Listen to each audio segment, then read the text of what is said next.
साद रिजवी और अनस रिजवी इस वक्त कहाँ हैं।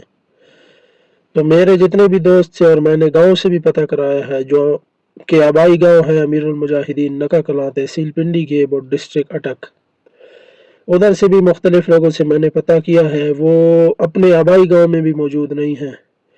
लेकिन इतना मुझे ज़रूर पता चला है कि साद भाई को 3 गोलियां लगी हैं और अनस भाई को 1 गोली लगी है, और साद भाई इस वक्त होश में आ चुके हैं लेकिन महफूज मकाम पर हैं, ना ही इदारों की तहवील में हैं। वो एक किसी भी जगह महफूज मकाम पर मौजूद हैं।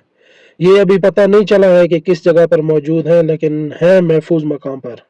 अनस भाई भी महफूज है और साद भाई भी महफूज हैं, उसके अलावा बाकी कायदीन भी महफूज हैं।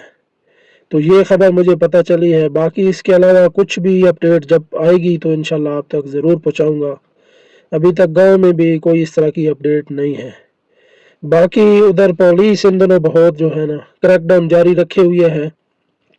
मुझे भी मुख्तलिफ किस्म की जो है धमकियाँ आ रही हैं कि वीडियो छोड़ दो, ये हो जाएगा वो हो जाएगा, लेकिन मैं तो इंशाल्लाह शुरू से तैयार किया था कि जब तक हूँ इंशाल्लाह टीएलपी का काम तो ज़रूर करूँगा किसी भी प्लेटफॉर्म पर। जब तक हिम्मत है इस काम को नहीं छोड़ूंगा।